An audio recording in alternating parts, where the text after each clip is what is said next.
carne. Pegue a sua Bíblia e vamos começar aí no versículo 16 a 18. Vamos ler juntos?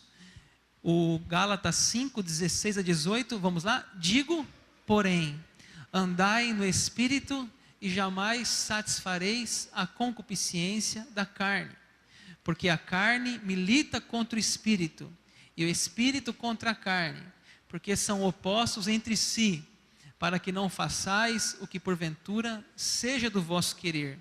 Mas se sois guiados pelo Espírito, não estais sob a lei. O que está escrito lá, pessoal? Uma batalha interior. É isso que está dizendo aqui, é uma batalha. A carne milita contra o Espírito contra a carne. A vida cristã, irmãos, é um campo de batalha. Eu vou repetir. A vida cristã é um campo de batalha. Não basta aceitar Jesus, levantar a mão, ir num apelo e achar que você vai para sua casa e a vida está resolvida para sempre, até a eternidade com Cristo. Não. Há uma continuidade num processo de caminhar com Deus, de andar no Espírito, de não satisfazer a carne. Há uma batalha sendo travada todo dia, todo pensamento, toda ação, cada acordar, cada vez que sai de casa, cada vez que volta para casa, cada vez que vai na academia, que vai para o trabalho, que sai na rua. É uma intensa dedicação, consagração, vigilância. É a carne contra o Espírito e o Espírito contra a carne. Mas pastor, o que é carne? Quando a Bíblia fala carne, aqui fala assim, andai no Espírito, né? E não satisfareis os desejos da carne. A carne é essa natureza humana, né? Essa natureza humana lá de Adão e Eva, corrompida, né? Que Deus fala para fazer A e faz o B. Que você sabe o que é certo, mas há aquela luta interior de querer fazer o errado. Paulo falou isso também nas suas cartas, dessa batalha interior de saber o que é certo, mas parece que o errado nos atrai mais. Então, nós como filhos de Adão e Eva, nós temos essa herança, essa corrupção. Há em nós, mesmo que convertidos, mesmo que crentes, mesmo que já confessamos Cristo, há em nós uma batalha, há em nós uma luta. A carne representa a nossa humanidade e o Espírito representa o novo nascimento, essa luta entre quem eu sou e quem eu era, quem eu sou em Cristo e quem está lutando contra a minha vontade de ser de Cristo, que é a minha carne, que é a minha degeneração, é a minha maus desejos, é a minha algo dentro de mim que me remete à distância de Deus. Então por isso que aqui diz, andai no Espírito e não satisfareis os desejos da carne. Avançando, andar no Espírito, o verso 16, andar no Espírito fala isso, 5,16, né? Pode conferir aí, digo porém, andai no Espírito. O que é andar, gente? Eu estou andando aqui, estou andando. A vida humana é um constante andar. Andai no Espírito, de um lugar para outro lugar. Você precisa sempre estar em deslocamento. Você precisa sempre estar a caminho de alguma coisa. E você precisa ter uma direção correta. Então, quando Paulo fala que andar no Espírito, não é um movimento de uma perna direita, uma perna esquerda, simplesmente. Não, Paulo está falando aqui de andar numa direção espiritual, de buscar uma vida correta, de buscar um caminho que agrada a palavra de Deus.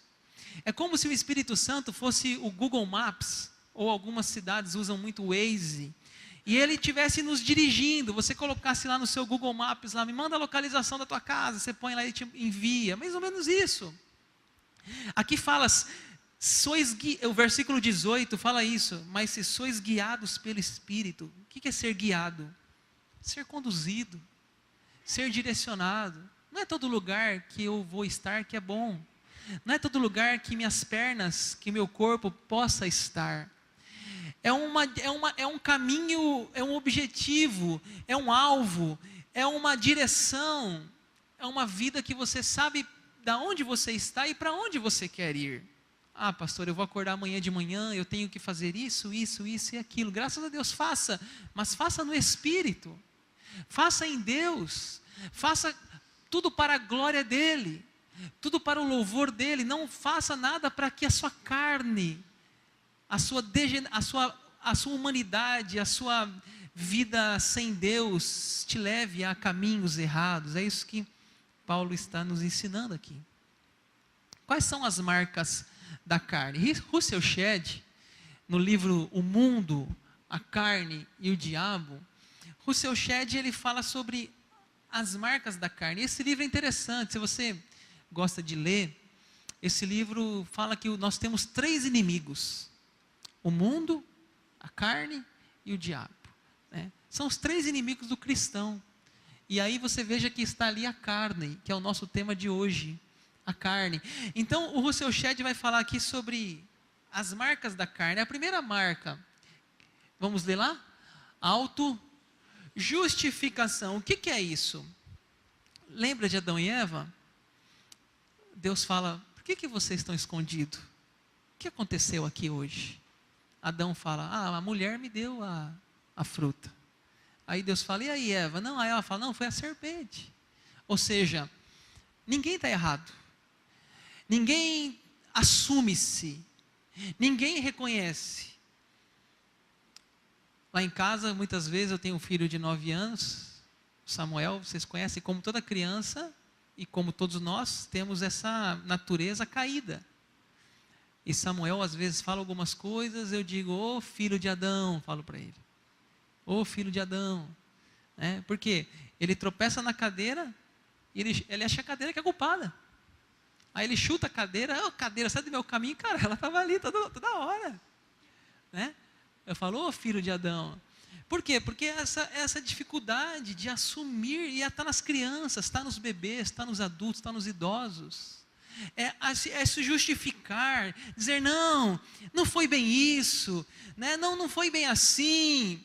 A gente cobre o cheiro do pecado com o desodorante da desculpa. Não foi bem assim, não foi isso que eu quis dizer, não foi isso que eu quis fazer, não foi isso que eu fiz. E na realidade foi, porque nós temos em nós essa carne, essa herança adâmica. Que mais que nos ensina o Dr. Russell Shedd? Vamos ler lá? Prazer nas falhas dos irmãos. O Dr. Russell Shedd fala para nós no seu livro que ele, observando a Bíblia, que Paulo fala muito na Bíblia sobre essa questão das fraquezas da igreja da época, que ficavam se devorando, ficavam se invejando. Então, o que é prazer nas falhas dos irmãos? É quando algum irmão cai em pecado, quando o irmão envergonha a palavra de Deus, parece que a gente sente um orgulho, dizendo: ainda bem que não fui eu, graças a Deus estou em pé, né? Quando uma igreja fecha aqui em Rondonópolis, a minha carne, não é o meu espírito, diz assim: olha, uma igreja a menos para competir com a IPI. Isso é maligno. Isso é a nossa carne. Esses são nossos pensamentos, que muitas vezes nós não queremos isso para nós, mas é assim, né? Há essa disputa, há essa sensação agradável, dizendo: ainda bem que não sou eu, ainda bem que eu estou em pé, né? E a gente tem prazer muitas vezes na falha dos irmãos. Isso é muito verdadeiro. Talvez a gente não assuma, mas isso acontece em nossa batalha interior. Também diz o Dr. Russell Shedd no seu livro, o que ele fala? Independência e individualismo. Uma das marcas da carne é o quê? É achar que eu sozinho dou conta de tudo, que eu não preciso de ninguém, que eu sou autossuficiente, que eu tenho força, tenho energia, que eu consigo as coisas. Esse é um problema, porque lembra de Pedro? Jesus falou assim para Pedro: Pedro, hoje mesmo tu me negarás. Ele disse: não, Senhor, nunca te negarei, né? Senhor, de maneira nenhuma o Senhor vai para a cruz, nunca te negarei. Então, gente, achar que nós não somos fortes, não precisamos de uma família, ou de um pastor, ou de um líder, ou de um amigo na fé, independentes, individualistas. Em quarto lugar e último, o pastor Rousseau Shedd fala o quê da nossa carne? Podridão, decomposição e corrupção. Ele fala assim, ele conta a história lá de Lázaro. Quando chegaram em Lázaro, diz que já fedia. E essa é a nossa carne, irmãos, ela fede mesmo. Essa é a nossa carne, é corrupta, ela vai se estragando. É no sentido moral também. Há uma fossa de ideias, de pensamentos, de ações. Você e eu, se nós colocássemos um dia da nossa vida aqui nessa tela, onde os nossos olhos olharam, as palavras que nós falamos, os pensamentos que nós tivemos, a gente morreria de vergonha. Um dia da nossa vida. Por quê? Porque nós somos temos essa humanidade, temos essa fraqueza dentro de nós. E Paulo disse uma coisa tão linda, ele disse: quando estou fraco, é aí que eu estou forte.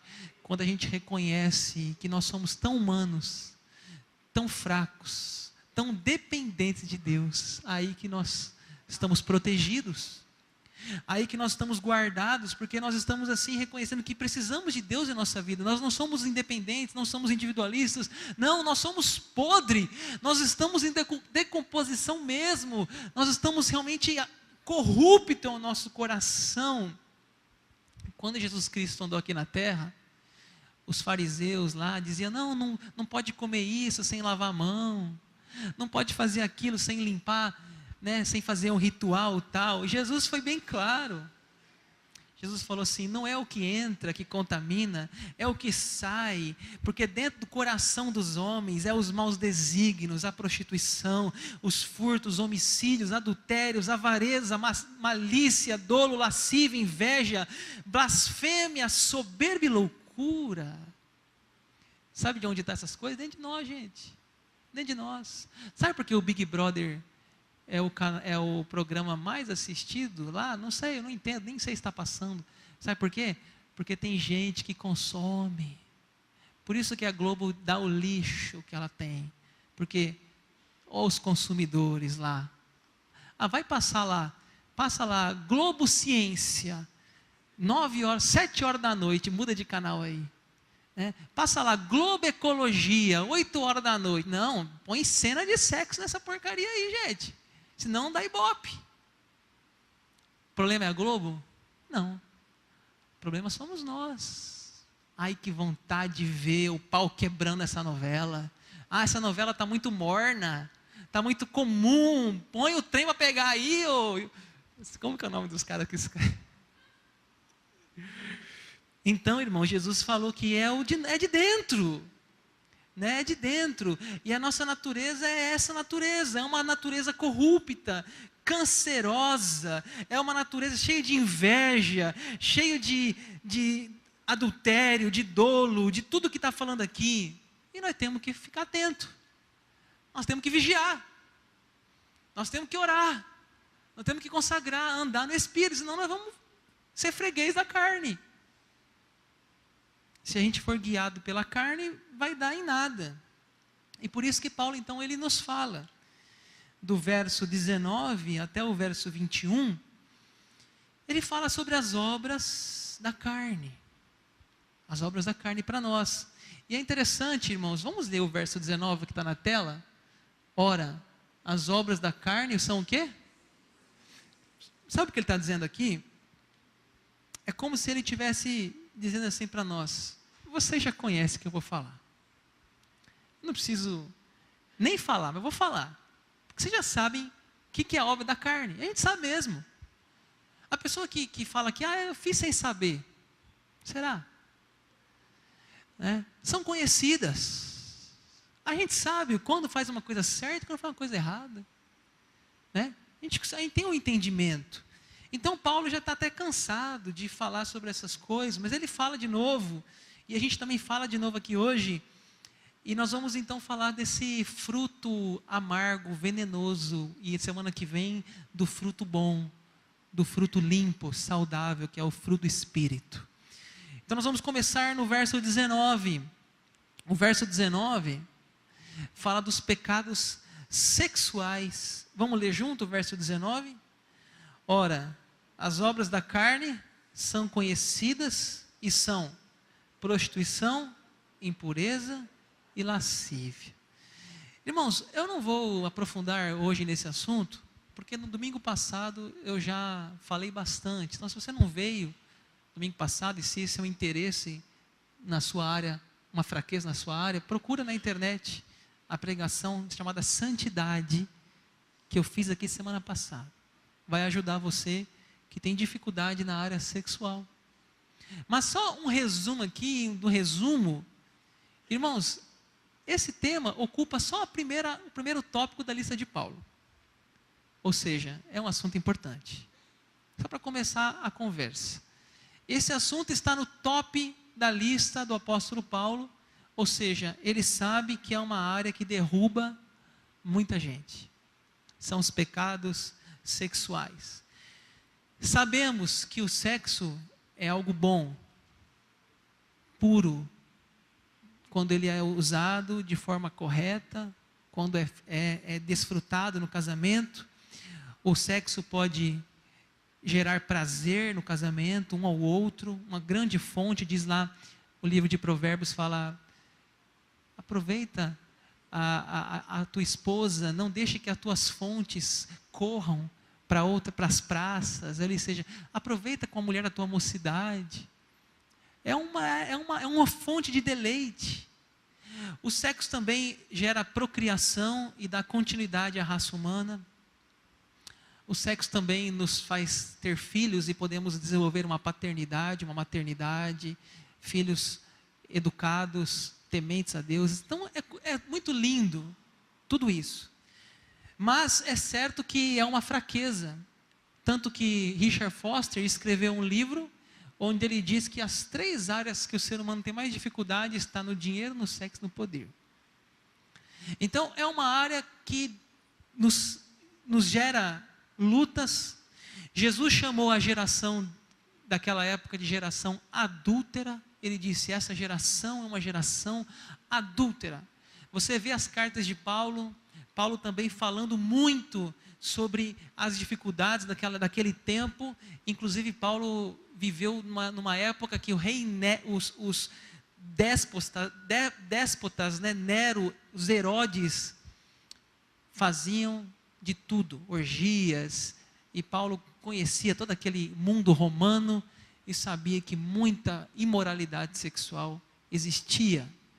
Então, irmãos, isso não é novo, isso é antigo desde o livro de Gênesis, a gente já falou semana passada, é uma área de cuidado, gente, de vigilância.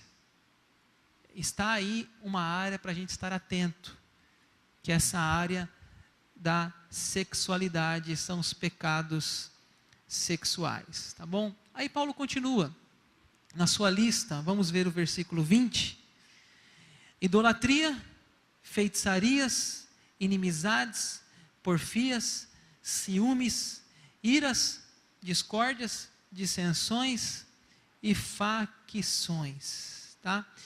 Aqui, eu quero destacar só os 2 primeiros do versículo 20, o que está escrito ali? Idolatria e feitiçaria. Aqui nós temos um outro tema, que são não pecados sexuais, são pecados o quê? Religiosos. É uma área que a carne também cobiça, que é o quê? É buscar a idolatria, é buscar a materialização física do que não pode ser materializado. Não, faz um lencinho, faz aí uma imagem, lembra do bezerro de ouro?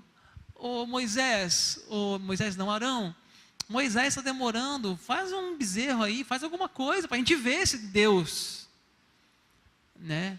Então a idolatria, né?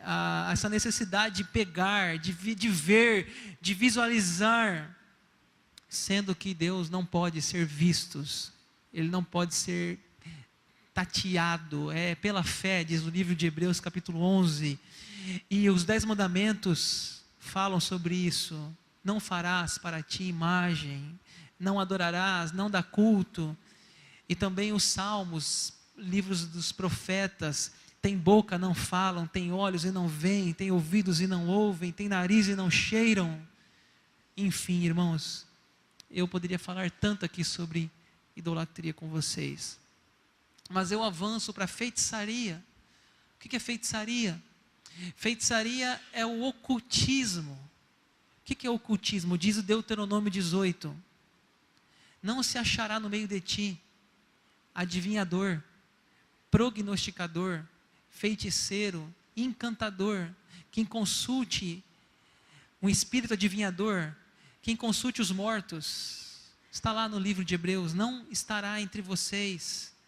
Por causa dessas abominações, o Senhor teu Deus os lança fora da terra. Então, gente, feitiçaria está aí. Você passa, tem um outdoor que foi colocado essa semana, acho que é na Dom Pedro ali.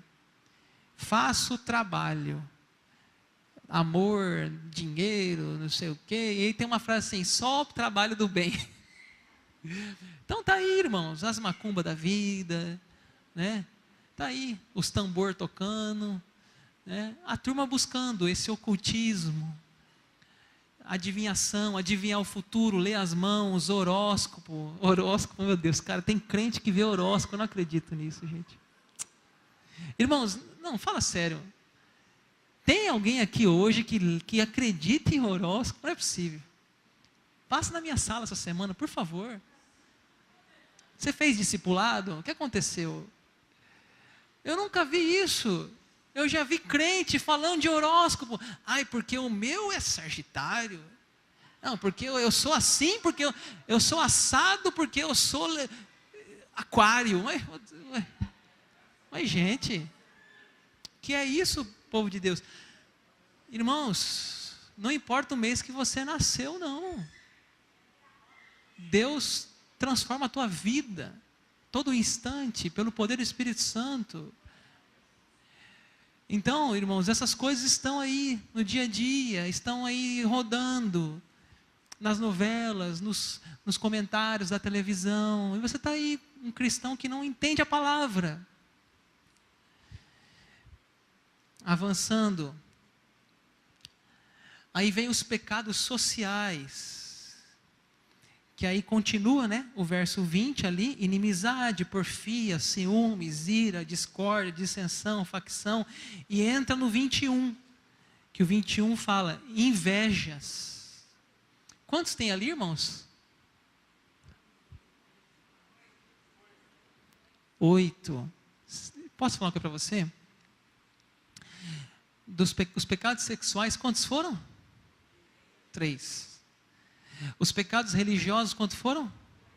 E esse foi quanto?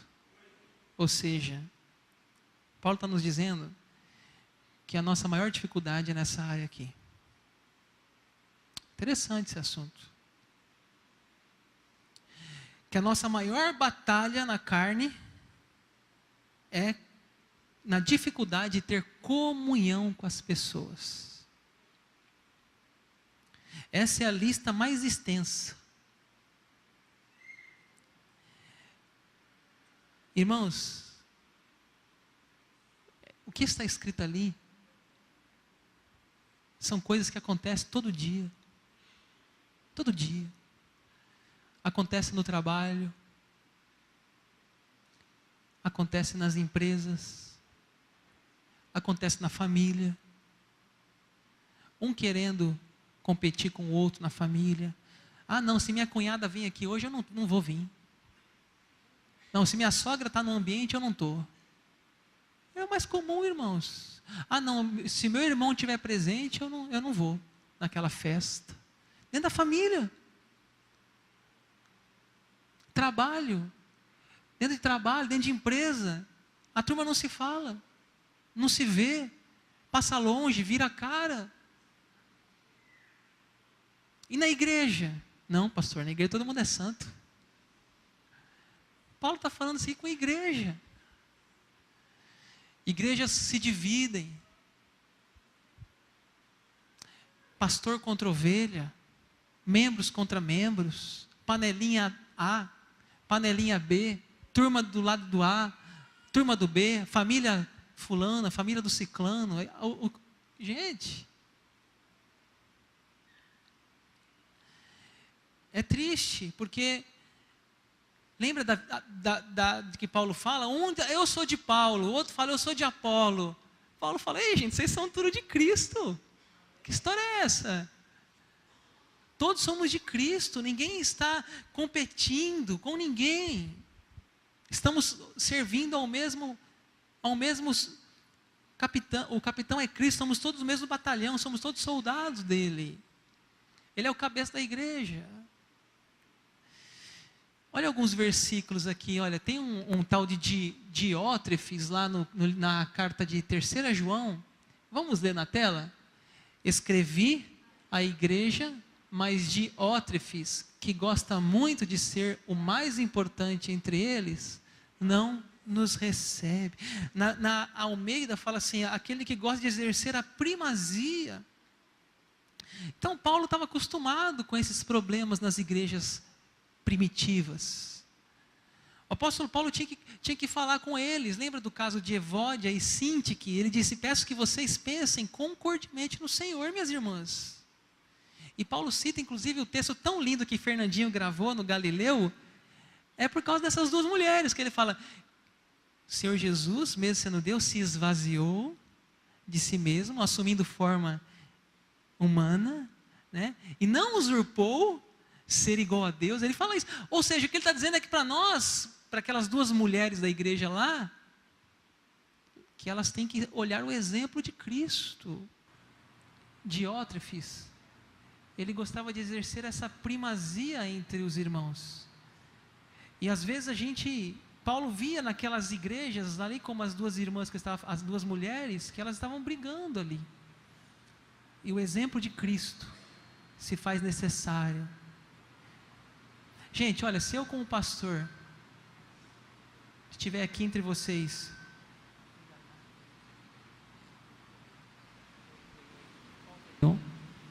irmão, se eu estiver aqui pastoreando vocês, se não for para servir vocês, eu estou numa posição errada.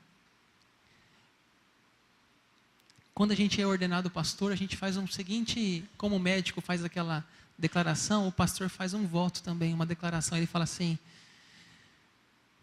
manter a igreja unida e o vínculo da paz.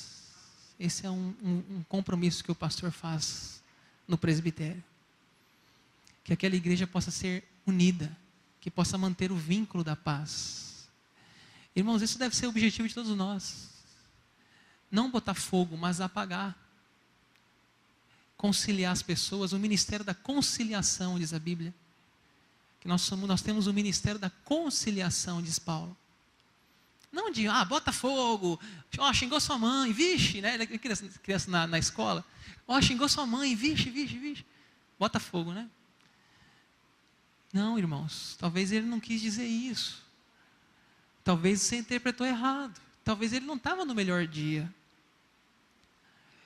Então, irmãos, a gente sonha em uma igreja de Atos 2, né? Que Deus nos dê a graça de viver esse tempo, se já não estamos vivendo esse tempo. Atos 2:42, vamos ler? E perseveravam na doutrina dos apóstolos e na comunhão, no partir do pão e nas orações. Em cada alma havia temor, e muitos prodígios e sinais eram feitos por intermédio dos apóstolos. Todos os que creram estavam juntos e tinham tudo em comum. Vendiam as suas propriedades e bens, distribuindo o produto entre todos, à medida que alguém tinha necessidade. Diariamente perseveravam unidos no templo, partiam pão de casa em casa e tomavam as suas refeições com alegria e singelez de coração, louvando a Deus e contando com a simpatia de todo o povo. Enquanto isso, acrescentava-lhes o Senhor, dia a dia, os que iam sendo salvos. Irmãos, vamos ler o verso 44? Todos os que creram estavam juntos e tinham tudo em comum. Estavam juntos, unidade. Então você vê duas igrejas, né? A igreja do Diótrefes lá de 3 João, e a igreja de Atos. É poucas páginas da Bíblia. Então a linha é muito tênue, muito tênue. Precisamos entender o que Paulo está nos ensinando essa noite, que uma das áreas mais difíceis da luta contra a carne é a vida em comunhão. Eu quero deixar alguns versículos aqui ainda antes de finalizar. Vamos lá, João 13:35. Nisto conhecerão todos que sois meus discípulos, se tiverdes amor uns aos outros. Essa palavra uns aos outros, irmãos, eu não me lembro bem, mas são muitos textos do Novo Testamento que falam sobre isso. Eu não vou citar todos, mas são vários. Por isso está em vermelho ali. Uns aos outros, uns aos outros. Efésios 4:3, vamos ler? Façam todo esforço para conservar a unidade do Espírito pelo vínculo da paz. Olha lá, a palavra em destaque, unidade. E última, de 1 Pedro, vamos lá? Agora que vocês purificaram a sua vida pela obediência à verdade, visando ao amor fraternal e sincero, amem sinceramente uns aos outros. E o quê? E de todo o coração. Essa é a terceira área da nossa vida de luta contra a carne. A primeira é qual? Pecados sexuais. Segunda, pecados religiosos. Terceira, pecados sociais. E a última, quarta, pecados pessoais. Confira na sua Bíblia aí o verso 21 do capítulo 5, que fala assim: bebedice, glutonaria e coisas semelhantes a esta, dos quais eu vos declaro, como já outrora vos preveni, que não herdarão o reino de Deus os que tais coisas praticam. Então, irmãos, a lista termina falando sobre os pecados da bebida e da comida, né? Bebedices, né? O que é bebedices, né? A pessoa perde o seu controle, né? A pessoa até estraga o seu corpo físico, né? Vai estragando o seu corpo, e não só o corpo, mas a sua mente, né? Quantas famílias são destruídas por causa da bebida? Quanto dinheiro é gasto em bares, em cachaça? Os filhos às vezes... Gente, tem uma turma aí, que os caras trabalham, recebem o salário, e vão num bar, no primeiro dia do salário, e já deixam ali uma parte grande do que recebeu.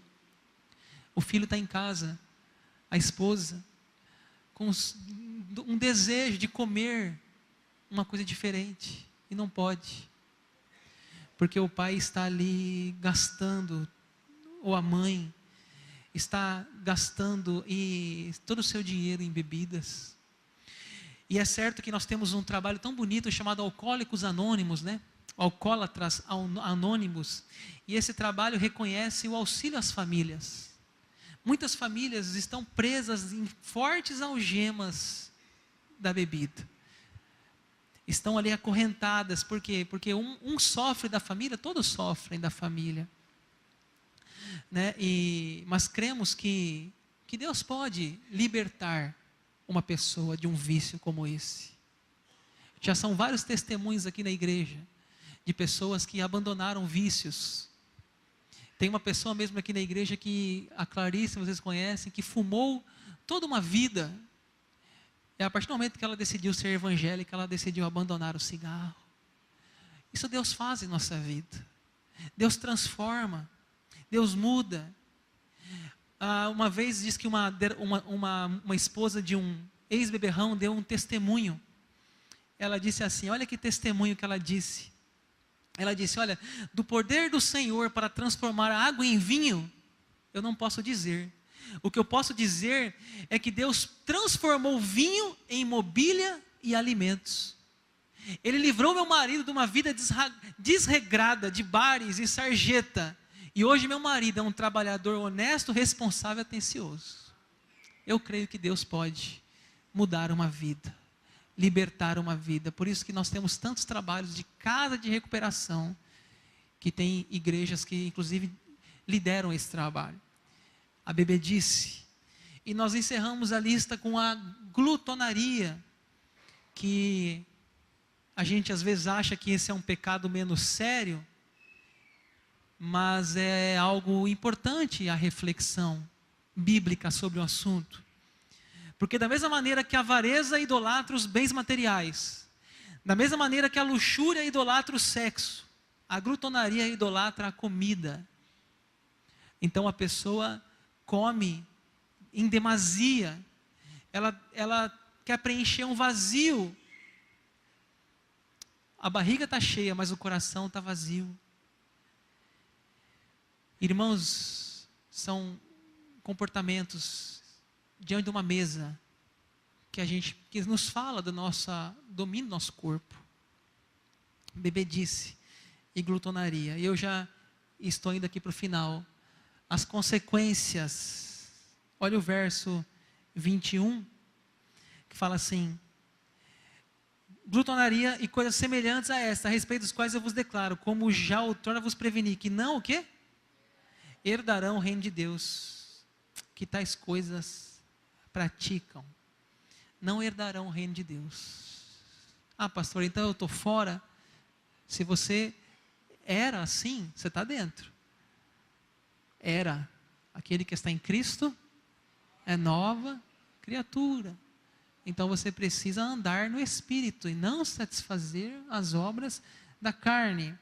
Meu tempo já estourou, mas eu rapidamente aqui, como vencer a carne? Eu só vou citar primeira coisa, vamos lá? Reconhecer que a carne é fraca. Segundo, crucificar a carne, que é o verso 24. E terceiro, andar no Espírito. O verso 24 fala, Gálatas 5, os que são de Cristo crucificaram a carne, com suas paixões e concupiscências. E o verso 25 fala, se vivemos no Espírito, andemos também no Espírito. Irmãos, como vencer a carne? Está aí a dica. Reconheça a sua fraqueza. Né? O que Jesus disse? Vigiai e orai. O Espírito está pronto, mas a carne é fraca. Crucificar a carne. Vai lá e põe aquela contrafilé na parede assim e prega. Não é a sua carne mesmo, né? Não é o contrafilé não, e nem a alcatra, nem nada. É a sua carne. E deixa aqueles pregos lá, preso na sua carne. Corta as coisas que não agradam a Deus da sua vida. E andar no Espírito. Andar no Espírito, né? Linha reta, santidade, consagração, oração, leitura da Bíblia, célula, culto, vigília. É andar no Espírito, irmãos. É não alimentar a carne. Amém?